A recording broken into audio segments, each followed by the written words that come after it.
Bonjour Gaëlle Desrareaux. Bonjour. Vous êtes enseignante-chercheur à l'ESCE International Business School qui fait partie du groupe INSECU et vous aviez publié un article de recherche en 2018 avec Sébastien Point, professeur des universités à l'EM Strasbourg, intitulé « Le droit, un outil de management agile ». Alors c'est vrai que cette question elle peut paraître un petit peu étonnante tant le droit conserve une image de rigidité qui s'oppose justement à cette notion d'agilité qui, comme vous le rappelez dans vos travaux d'ailleurs, ne correspond à aucune qualification reconnue par le droit. Alors première question pour commencer, est-ce que vous pouvez nous expliquer comment les entreprises peuvent intégrer cette notion de droit pour en faire un élément d'agilité ? Alors c'est vrai que ça peut paraître un peu inhabituel de placer le droit et l'agilité sur le même plan. L'agilité, comme vous l'avez rappelé, n'est pas un concept juridique. Le droit, de son côté, se définit comme un ensemble de règles qui organisent la vie des hommes en société et dont l'application est sanctionnée par la puissance publique. Si bien que le plus souvent, le droit est évoqué à travers son caractère obligatoire et contraignant, ce qui lui donne cette fameuse image de rigidité, notamment par les entreprises qui, elles aussi, le présentent bien souvent comme la source d'obligations auxquelles il faut se conformer. Mais à bien y réfléchir, le droit peut aussi être source de nouvelles opportunités, notamment au niveau international, parce que ce qu'un ordre juridique interdit, un autre ordre juridique peut l'autoriser. Et dans ce contexte, le choix qui est réalisé par les entreprises devient aussi une opportunité de mobiliser un dispositif juridique plus adapté, plus approprié à un objectif commercial ou économique.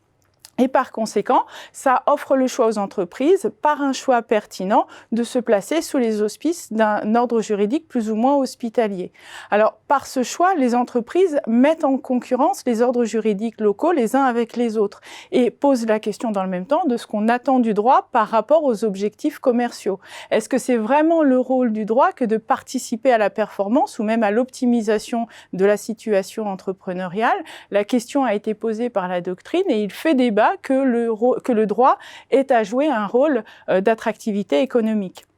Pourtant, si on revient un petit peu en arrière, il semble que le législateur ait pris position, puisque lors de la réforme du droit des obligations en 2016, le législateur avait clairement mis en avant la nécessité de renforcer l'attractivité économique du droit français et l'efficacité économique du droit des contrats.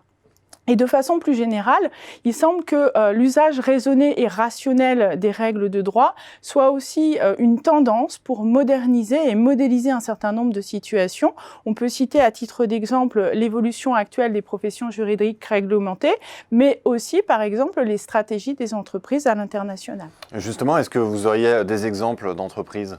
Oui, alors on peut citer de façon tout à fait simpliste, par exemple l'expatriation des grosses fortunes qui cherchent à échapper à l'impôt, mais on peut aussi citer des stratégies plus élaborées, on va dire, comme celle de McDonald's qui en 2016 avait décidé de transférer sa holding d'optimisation fiscale du Luxembourg vers le Royaume-Uni, aussitôt que l'Union européenne ait annoncé sa décision de taxer les bénéfices dans les pays dans lesquels ils ont été réalisés.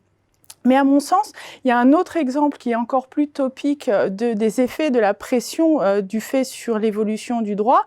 Le droit évolue sous la pression des faits et devient même parfois le complice de sa propre transgression, comme en témoigne le cas des mères porteuses. Alors, c'est absolument pas un cas qui est pris dans le commerce, mais on va boucler la boucle. Le droit français interdit absolument le recours aux mères porteuses, mais on est dans une société de la demande. Et on a un certain nombre de couples qui n'avaient pas trouvé satisfaction sous les auspices du droit français, mais qui ont trouvé cette même satisfaction sous les auspices d'autres ordres juridiques Canada, locaux. Par exemple, ou d'autres.